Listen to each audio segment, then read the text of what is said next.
교회 있는 성도 인사합니다. 사랑합니다. 축복합니다. 오늘 조그만 회사를 운영하던 사람이 부도를 맞았습니다. 그래서 가족회의를 했습니다. 그래서 가족회의를 해서 우리가 피신을 가야 되는데 어떻게 하면 좋겠나 가족회의를 했는데 아빠가 이야기합니다. 아들 딸들에게 너희들은 외갓집으로 가라. 그러니까 아내가 이야기하는 거예요. 그럼 저는요? 그러니까 당신은 친정으로 가고 그럼 아빠는요? 나는 처갓집으로 가야지 했다는 거예요. 하나님의 전신갑주를 취하라. 하나님의 전신갑주를 입으라. 왜 우리가 전신갑주를 취해야 되는지 그 의미를 계속해서 살펴보고 있습니다. 분명히 우리는 주 안에서 강건하여져서 마귀의 관계에 마귀의 유혹 속에 능히 대적하여서 그들과 싸워 이기기 위해서다. 그래서 우리는 늘 이런 영적인 싸움을 살아가는 하나님의 자녀의 모습으로 승리해야 될 것을 우리가 지금 말씀을 통해서 계속 나누고 있습니다. 그러면 하나님의 전신갑주가 무엇인가? 무엇인가? 성경은 이야기합니다. 서서 진리의 허리띠를 띠고, 지난 시간에는 또한 의의 호심경을 붙이고 하나님의 의 대신 예수 그리스도로 우리의 가장 중요한 우리의 마음, 우리 가슴을 보호할 뿐만 아니라 오늘은 15절에 있는 말씀을 가지고 또 은혜를 나누고자 합니다. 오늘 주시는 귀한 말씀이 하나님의 말씀으로 받아들여지고 그 말씀 가운데 귀한 은혜가 있어지기를 주의 이름으로 축복을 드립니다. 15절 말씀 다시 한번 읽어보겠습니다. 15절 평안의 복음이 준비한 것으로 신을 신고 뭐하랍니까? 평안의 복음이 준비된 것으로 신을 신이라. 전신갑주는 우리의 머리끝부터 발끝까지 군인이 완전 무장을 하듯이 그 머리끝부터 완전히 발끝까지 우리가 하나님의 어떤 전신갑주를 취하는 그런 모습을 이야기하고 있습니다. 근데 신발 너무나 중요하지요. 군인들이 전쟁하러 나갈 때 군인들 꼭 전투하라는 것을 신습니다. 평상시에는 뭐 활동화도 신고 뭐 슬리퍼도 신고 하지만 뭐 훈련이나 전쟁터에 나가면 꼭 전투하는 것을 신습니다. 그래야 어떤 지뢰라든지 다른 무기라든지 이런 거 다른 그것으로부터 보호받을 수 있기 때문이죠. 전쟁터에 나갈 때 고무신 신고 나가지 않습니다. 바로 나갈 수도 없고 고무신을 신었다는 것은 그것은 정신 장난증이 온 거겠지요. 군인이 전쟁터에 나가는데 고무신 신고 나가고 슬리퍼 신고 나가고 전쟁터에 내보내지 않습니다. 왜? 준비가 안 되어 있기 때문이죠. 그래서 이야기합니다. 우리 분명히 그런 신을 신어야 되는데 어떠한 신이냐? 평안의 복음으로 준비되어진 신, 그런 신발. 그리고 우리의 발은 이런 평안의 복음, 평안의 복음의 신으로 우리의 발을 잘 보호해야 될 것이다는 얘기예요. 이 신이라는 것은 우리의 발을 보호하는 것입니다. 우리가 어디를 가야 되는지, 어디를 또 가지 말아야 되는지, 우리가 어디에 가서 무엇을 행해야 되는지 이것을 잘 보호해 줄 수 있는 것이 이 평안의 복음이라는 거예요. 주일날 우리가 우리의 발을 통해서 교회를 걸어왔습니다. 평안의 복음으로 여러분의 발이 잘 보호된 줄로 믿습니다. 그렇죠? 이 시간 주일날 주님의 내가 당당히 주님의 말씀을 의지하여서 내가 걸어서 주님의 들을 찾았다는 거 잘 생각하면 내 발이 평안의 복음으로 준비되어졌다는 얘기. 우리가 어디를 가야 되는지 말아야 되는지 그것을 잘 결정할 수 있는 것이 이 바로 복음이라는 거예요. 그럼 우리는 생각해 볼 수가 있겠지요. 이 복음이 뭐냐? 복음. 복음은 한자인데 이것을 다시 풀어보면 복된 소식, 기쁜 소식, 즐거움의 소식, 그것이 바로 복음이다. 복음. 근데 이 똑같은 에베소를 쓰고 로마서를 썼던 이 바울사도가 로마서에서 복음은 무엇인가 아주 잘 정의를 내려놨습니다. 로마서 1장 2절에서 4절 말씀 가서 볼까요? 같이 읽어보겠습니다. 이 복음은 하나님이 선지자를 통하여 그의 아들에 관하여 성경에 미리 약속하신 것이라.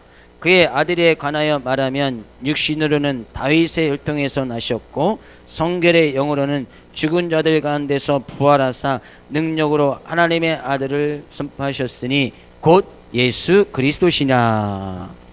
너무 기니까 다 해먹지요. 2절 처음에 시작합니다. 이 복음은 중간 것을 다 빼고 4절 제일 마지막에 가서 보면 곧 우리 주 예수 그리스도시니라. 복음은 곧 뭐라는 거예요? 우리 주 예수 그리스도. 복음은 예수 그리스도라는 거예요. 그럼 내가 이 복음으로 내 발이 무장되었을 때에 이 복음이 내가 가야 될 것, 가지 말아야 할 것, 내가 행해야 될 것, 행하지 말할 것을 밝히 보여주는 것이 바로 이 예수 그리스도, 복음 대신 예수 그리스도라는 거예요. 그 복음 성경 분명히 이야기하고 있습니다. 복음은 예수 그리스도다. 그러면 우리의 삶 가운데 이 복음이란 그 단어 앞에 뭐가 붙어 있습니까?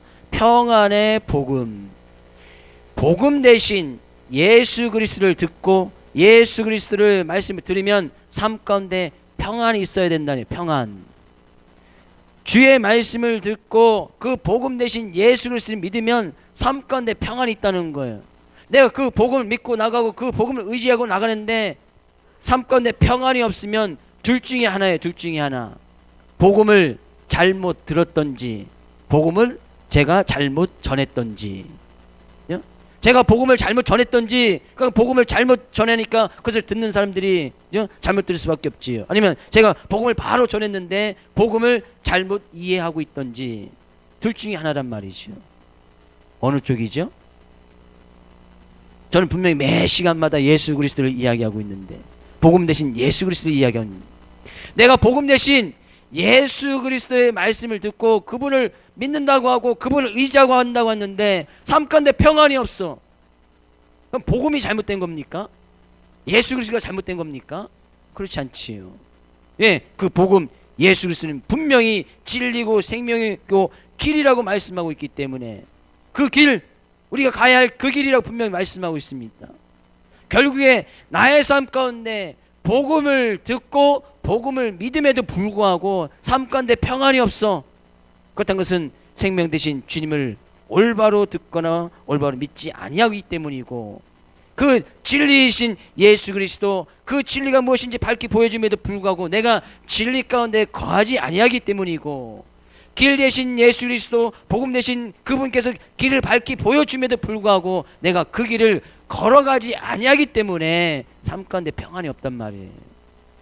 빛 대신 예수 그리스도께서 빛을 밝히 보여줌에도 불구하고 그 빛을 따라가지 아니하고 그 빛을 나의 삶 가운데 발하지 아니하기 때문에 삶 가운데 평안이 없단 말이지요.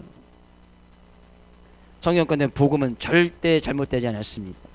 예수 그리스도는 절대 잘못된 분이 아니고 비진리가 아니란 말이죠. 나는 예수님 믿는데 나의 삶 가운데 평안이 없지. 혹시 복음이 가짜 아니야? 예수 그리스도 가짜 아니야? 예수 그리스도 믿어도 구원이 없는 거 아니야? 아니요. 내가 예수 그리스도 복음 대신 그 예수 그리스도를 믿어도 삶 가운데 평안이 없는 것은 복음을 잘못 알고 있고 복음을 잘못 믿고 있기 때문이다는 얘기예요. 저는 행여나 여러분 삶 가운데 예수 그리스도를 믿고 나가도 삶 가운데 평안이 행여 없으신 분이 있거든 오늘 이 시간을 통해서 다시 복음이 무엇인지 복음 대신 예수 그리스도가 어떤 분이신지 밝게 깨달아져서 삶 가운데 늘 평안이 있기를 주의 이름으로 축복을 드립니다. 옆에 있는 성도에게 인사합니다. 우리 평안합시다. 뭐 하자는 거예요? 복음 대신 평안의 복음 대신 예수 그리스도를 잘 믿자는 거예요. 성경 가운데 이 평안에 대해서는 제가 한두 번 말씀을 드린 것 같습니다. 평안은 성경 가운데 평안은 화평, 평강, 평안, 평화 다 똑같은 단어입니다. 우리나라는 여러 단어를 쓰고 있지만 성경 가운데 평안이라고 썼던 단어나 평강, 화평, 평안이라고 썼던 평화라고 썼던 것은 다 똑같은 단어예요. 다 같은 의미란 말이죠. 네, 이것을 이 영어로 가서 원어적인 것을 살펴보니까 이 평화라는 것은 병들게, 이 평화의 반대말을 보니까 이것은 전쟁이고 혼잡인데, 그죠? 혼잡인데 이것은 사람들을 병들게 하는 것이다. 병들게. 평화의 반대말은 사람들을 병들게 하는 것, 건강을 해치는 것이 바로 이 평안입니다. 근데 이 평안을 복음 대신 평안을 믿게 되어지면 그 병들었던 것이, 건강을 해치던 것이, 무질서했던 것이, 혼잡했던 것이 전쟁 상태에 있던 것이 다시 회복되어지고 질서가 잡혀지고 삶 가운데 어떤 기쁨의 모습으로 회복되어지는 것, 이것이 바로 평안이에요. 그래서 우리가 복음 대신 예수 그리스도를 믿어지면 우리 삶 가운데 병들어졌던 것이 다시 회복되어진단 말이에요. 우리 삶 가운데 전쟁 가운데 그렇게 혼잡해 있던 것이 다시 바로 질서가 바로 잡히게 되진단 말이죠. 삶 가운데, 나의 삶 가운데 막 엉망이 되었던 것이 복음 대신 예수 그리스도를 믿고 그 말씀을 듣게 되어지면 우리가 다시 회복되어진다는 거예요. 그것은 원래 우리의 모습으로 되돌아간다는 거예요. 우리의 인간의 모습으로 다시 정상화되어진다 라는 의미가 바로 이 평화 속에 담겨져 있습니다. 이 평화 속에 담겨져 있다는 거예요. 그럼 우리가 인간이 인간대로 살아가지 못하는 그 이유는 삶 가운데 평안이 없기 때문이에요. 삶 가운데 늘 근심과 두려움과 분노와 무질서와 전쟁 가운데 있는 것은 삶 가운데 이 평안이 없기 때문이다 그런 얘기죠. 지금도 수많은 나라 곳에서 이곳저곳에서 전쟁이 많이 일어나갔습니다. 사회적인 질서가 막 깨져집니다. 왜? 우리는 그런 모습을 보고 평화가 없다, 평안이 없다라고 이야기를 합니다. 그죠? 우리의 삶 가운데 가정 가운데서도 마찬가지죠. 가정 가운데도 평안이 없고 평화가 없을 수가 있습니다. 그래서 잘 생각해 보면 우리가 다 믿는 집안인데, 자녀부터 부모까지 다 믿는데 집안 가정 가운데 평안이 없어. 잘 생각해 보면 이 평안의 복음 대신 주님께서 진정으로 가정의 주인이 되어지지 아니했기 때문이다는 얘기예요. 그럼 가정이 평안해지고 가정이 행복하기 위해서는 이 평안 대신 주님께서 그 가정의 주인이 되어 주셔야 가정이 평안해질 수 있단 말이죠. 나의 삶 가운데 평안이 없습니다. 근심과 두려움과 분노와 시기와 질투와 낭만과 낙심과 늘 삶 가운데 있습니다. 그것은 뭐예요? 나의 삶 가운데 평안 대신 예수 그리스도 복음이 없다는 얘기예요. 오늘 이 시간 그 복음으로 인해서 여러분의 삶이, 여러분의 가정이 다 회복되어질 수 있기를 주의 이름으로 축복을 드립니다.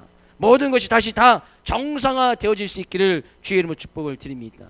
얼마나 많은 우리나라에서 이혼율, 신혼부부가 이혼하는 거, 황혼이혼, 나이가 들어서 이혼하는 일들이 전 세계적인 1위, 세계적으로 1위입니다. 1위. 일본을 뛰어넘어서 이혼율이 전 세계 가운데 1위라는 거예요. 1위. 1위 할 것을 1위 해야지 그런 것이 1위가 돼서는 되겠습니까? 교통사고율 1위, 물론 자랑할 만한 것을 1위 할 것도 많이 있습니다. 반도체 이런 기술이라든지 뭐 그런 것들은 또 전자 이런 쪽에서는 상당히 또 세계적으로 독보적으로 1위를 달리고 있습니다. 물론 그런 것을 통해서 대한민국을 널리 증거하고 또 대한민국에 사는 것을 자긍심도 갖고 있지만, 그 반대편 왜 가정의 이혼율이, 황혼 이혼율이 갈수록 심각해지고 그것을 위해서 사회적인 질서가 막 깨어지고 있단 말이죠. 가정들이 이혼을 하는데 사회적인 질서가 무너져요. 국가적으로 혼란합니다. 그것은 뭐예요? 거기에 무질서, 평안이 없기 때문이다. 평안이. 사회적인 질서가 깨진다는 거. 가정이 흔들려 버리는데 사회적으로 그런 것이 무너진단 말이죠. 평안이 없기 때문이다. 하나님, 우리의 삶 가운데 늘 이 평안이 있어야 되는데 늘 두려움과 공포와 또한 근심과 걱정이 있는 것은 하나님께서 우리의 삶 가운데 늘 평안할 길을 원하고 있지만 우리의 삶 가운데 어떤 제약된 모습으로, 허물된 모습으로 평안을 잃어버렸기 때문이다. 그래서 주님께서는 복음 대신 예수 그리스도께서 우리의 삶 가운데 이 평안을 주시기 위해서 오셨다는 얘기예요. 평안을. 그래서 이 예수 그리스도를 믿고 예수 그리스도를 의지할 때 우리는 늘 평안이 있을 수밖에 없다는 거예요. 다시 한번 여러분에게 축복된 말씀을 드립니다. 평화 대신 예수 그리스도가 여러분 삶 가운데 늘 자리 잡고 삶 가운데 평안함이 넘쳐나기를 주의 이름으로 축복을 드립니다. 성경에 가서 보니까, 그래서 예수님께서 이 세상에 오실 때 예수님의 모습을 이사야서 예언할 때는 그 예수님을 평강의 왕이다, 이 세상에 한 아기가 태어날 때 그분은 평강의 왕이다 라고 이렇게 소개를 하고 있습니다. 그렇게 예언해 놨습니다. 평강의 왕, 평강, 평안, 화평 다 똑같은 말이지요. 그 평화의 왕으로 이 세상에 오셨다는 거예요.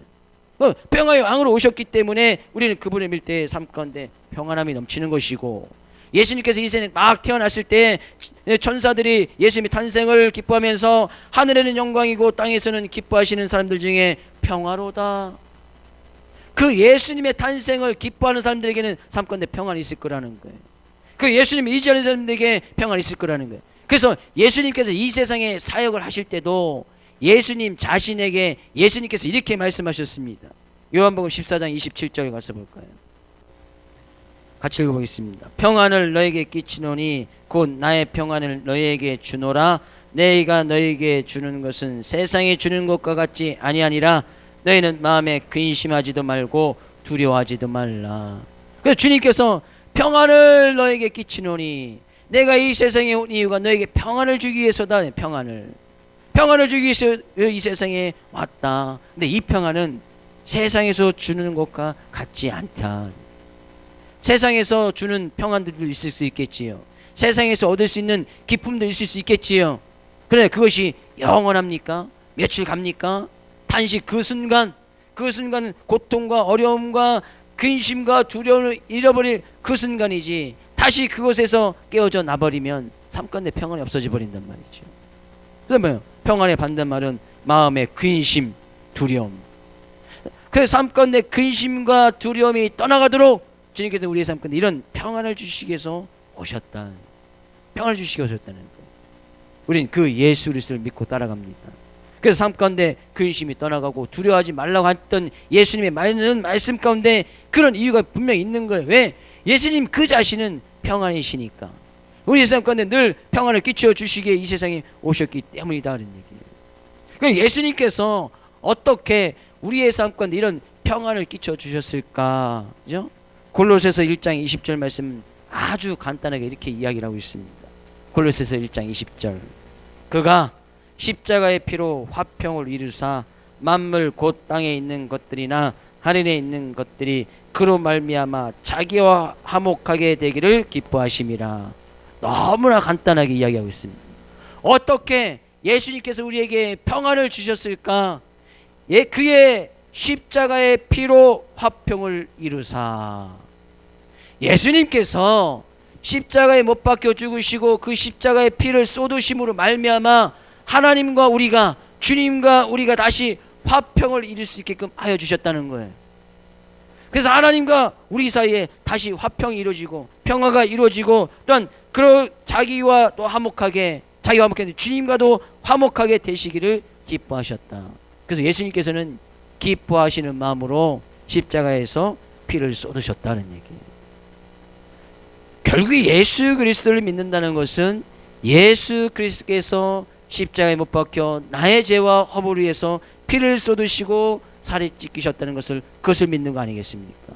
네, 그것을 믿을 때에 삶 가운데 화평, 화목, 평안, 평강, 평강이 있다는 얘기예요. 그것이 복음 아닙니까? 복음. 예수 그리스도의 십자가의 승리, 그것이 바로 복음 아닙니까? 그래서 예수님을 믿는다는 것은 내 죄 때문에 하나님의 아들 독생자가 이 세상의 평강의 왕으로 오셔서 친히 십자가를 지셔서 그 평안의 모습을 통해서 우리가 다시 하나님과 화목하게 할 뿐만 아니라 서로 우리들 살아가는 데서 인간과 인간 사이에, 가족 안에, 나의 삶 가운데 그 평안의 삶을 누리도록 하셨다는 얘기예요. 그래서 십자가가 너무나 중요한 거예요.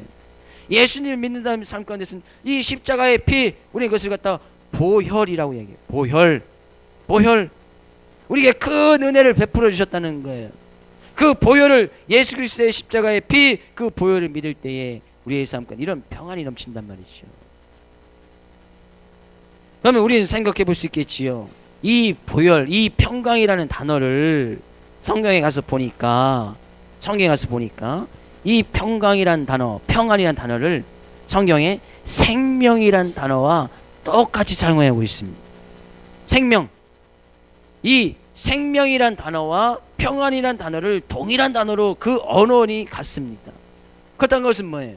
우리가 이 평안이 우리는 하나님께서 주시는 생명을 늘 살아갑니다. 오늘도 생명을 주셔서 살아가고 내일도 생명을 주실 것을 기대하고 내일을 살아갈 것입니다. 어제도 우리가 살은 것은 주님께서 우리에게 생명을 주셨기 때문에 살아왔습니다. 그렇다는 것은 이 생명이라는 단어를 평안이란 단어가 똑같이 쓴 것은 생명을 주님께서 주셔야, 매일매일 주셔야 우리가 살아갈 수 있듯이, 이 평안이라는 것도 주님께서 매일매일 우리가 간구하고 주님께서 매일매일 평안을 주셔야 우리가 평안 가운데 살 수 있다는 거예요. 믿으십니까? 그래서 우리는 늘 생명을 구하듯이, 우리의 생명을 위해서 영적인 양식, 생명의 양식을 구하듯이 동일하게 생명을 구한다는 것은 나의 삶 가운데 그 평안을 구하면서 살아가는 것이다, 그런 얘기예요. 그래서 하나님 앞에 나와서 기도하고 말씀 붙드는 것이 얼마나 중요한지 모릅니다. 우리의 삶 가운데 어떤 때는 평안이 있는 것 같고, 어떤 때는 평안이 없는 것 같고, 어떤 때는 기쁘게 살아가고, 어떤 때는 슬프게 살아가고, 어떤 때는 낭망하고 낙심하여서 좌절 가운데 주저앉을 때가 있고, 어떤 때는 기뻐 춤추며 살아가는 그런 삶의 모습들이 있을 것입니다. 그래서 잘 생각해 보면 기뻐 춤추며 하나님의 자녀가 사는 것은 주님이 주시는 평안의 삶이, 평안이, 그 생명이 우리의 삶 가운데 있을 때고, 주님이 주신 생명과 평안이 없을 때는 낭망하고 좌절하여서 그냥 불에 죽은 모습으로 주저앉는 그런 모습으로 살아간다는 얘기예요. 평안이 있느냐 없느냐. 왜 근심과 두려움이 있느냐? 평안이 없으면 두려움과 근심이 올 수밖에 없다는 것이죠. 두려움과 근심이 있으면 우리는 좌절하고 낙심하고 낭망하고 주저앉아 있을 수밖에 없지 않느냐는 얘기예요. 그러면 선택도 잘못할 것이고, 가야 할 길이 무엇인지 잘 보지 못할 것이고, 그래서 성경은 이야기합니다. 일용할 양식을 매일매일 구하듯이, 이 생명의 양식, 생명이라는 단어를 동일하게 평안한 단어를 쓰면서 우리도 매일매일 그런 평안의 삶을, 평안을 구하면서 살아가라고 말씀하고 있는 거예요. 그래서 우리는 오늘도 평안을 구하고, 오늘도 생명을 주신 그 주님 앞에 기도하고 하면서 오늘도 평안의 삶을 살아가도록 늘 그렇게 기도하면서 나가야 된다는 것이죠. 한번 따라 보겠습니다. 하나님, 우리에게 평안의 생명을 주옵소서. 늘 그렇게 기도해야 된다는 거예요. 평안의 생명, 평안이나 생명은 늘 같은 거니까 나에게 생명을 주옵소서, 평안을 주옵소서, 평안의 복음을 주시옵소서. 늘 우리는 그렇게 기도해야 하나님께서 늘 주신다는 것이죠. 이스라엘 민족이 광야 생 가운데 매일매일 그들에게 하나님께서 만나를 내려주십니다. 만나를 내려주셨던 것은, 만나를 내려주지 아니하면 그 사람들은 그날 하루를 굶어야 되는 거예요.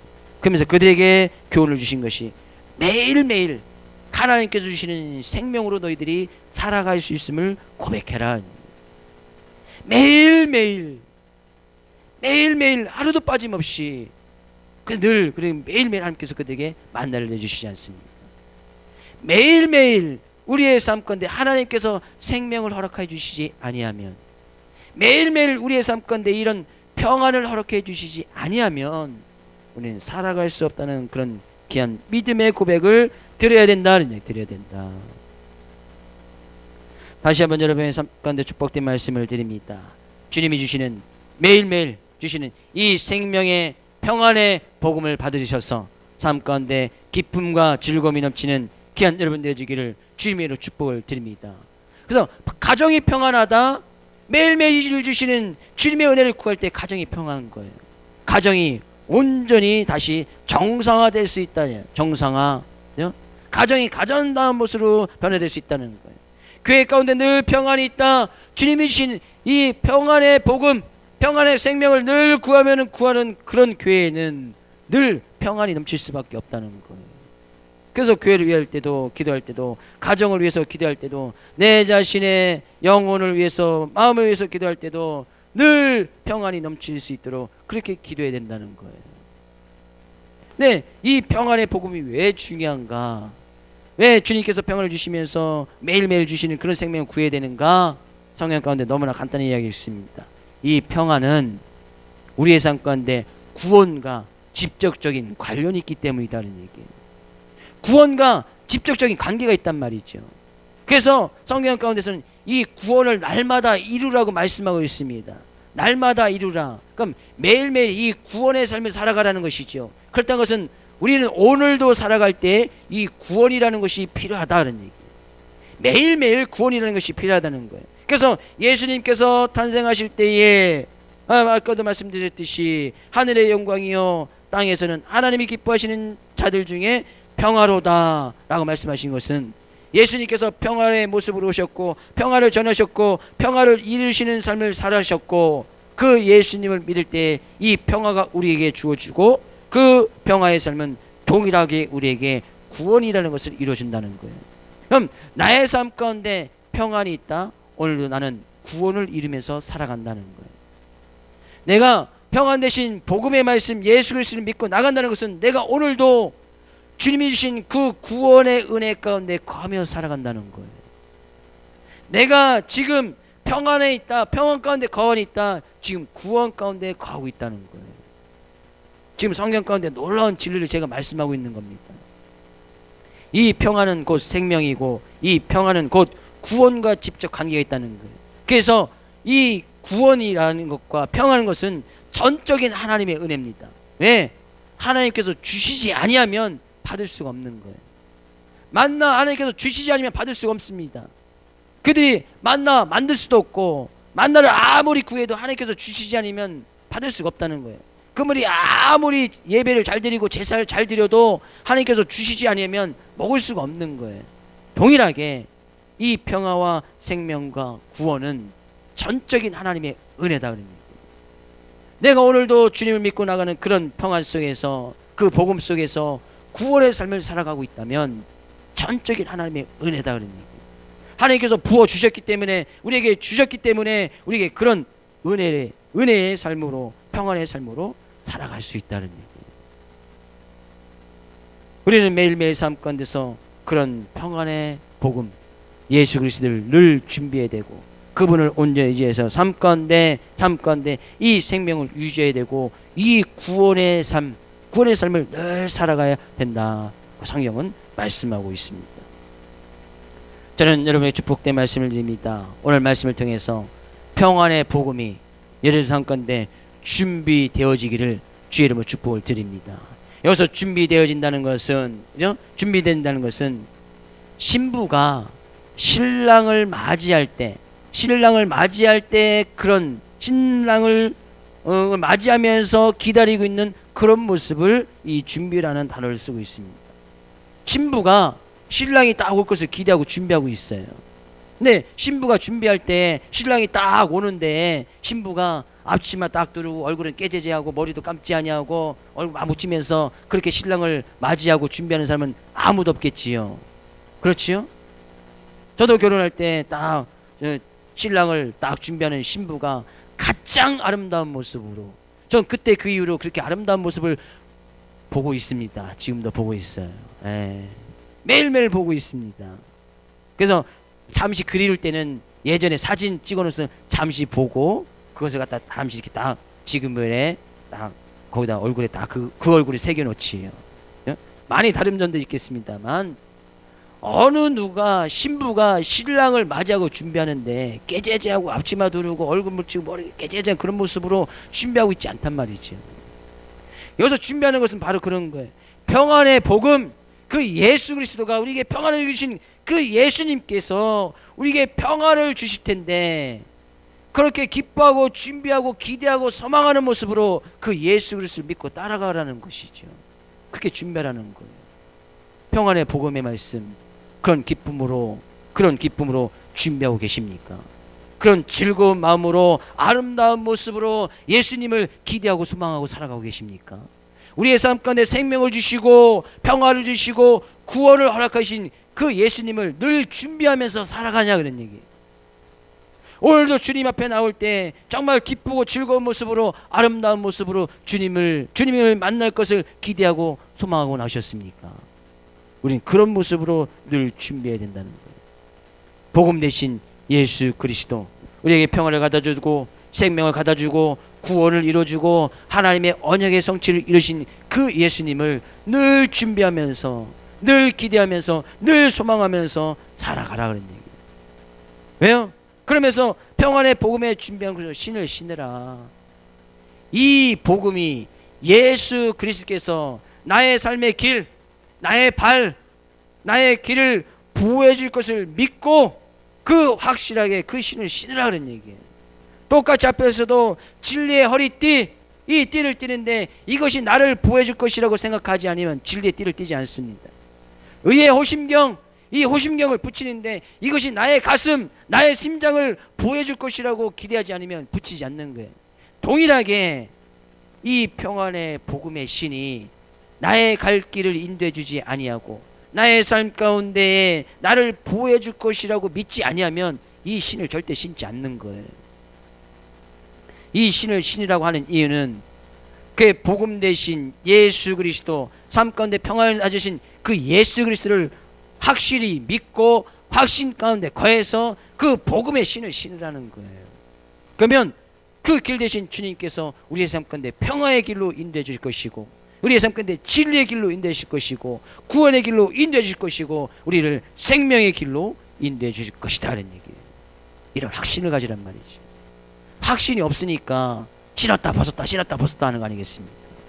때로는 신기도 하고 때로는 벗어냈기도 하고, 늘 이것이 보호해질 것이라면 들면 발에 신을 신고 절대 벗지 않는 겁니다. 절대 벗어날 수가 없는 거예요. 다른 길 찾아가지 않습니다. 혹시 다른 곳에 생명이 있고 다른 곳에 구원이 있고 여기 끼우 저기 끼우 하지 않는단 말이죠. 전 여러분에게 축복된 말씀을 드립니다. 이 복음 되시고 삶 가운데 평안을 주시고 삶 가운데 구원을 주신 분은 오직 복음 대신 예수 그리스도밖에 없으니, 그 예수 그리스도의 가운데 확실한 믿음 가운데 거하여서 그 복음의 신을 신을 수 있기를 주의 이름으로 축복을 드립니다.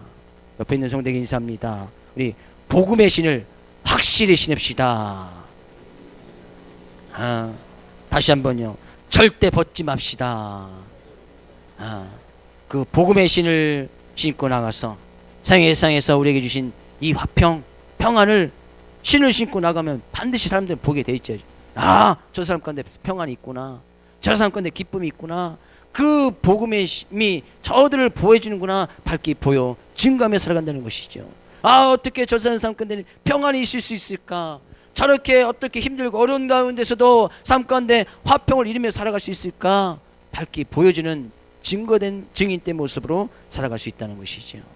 그런 모습으로 한 주간 세상에서 평화의 복음을 싣고 세상에서 복음을 증거하며 확신 가운데 거하면서 많은 사람들에게 평안을 밝히 보여 증거할 수 있는 한 주간의 삶의 모습으로 승리할 수 있기를 주의 이름으로 축복을 드립니다.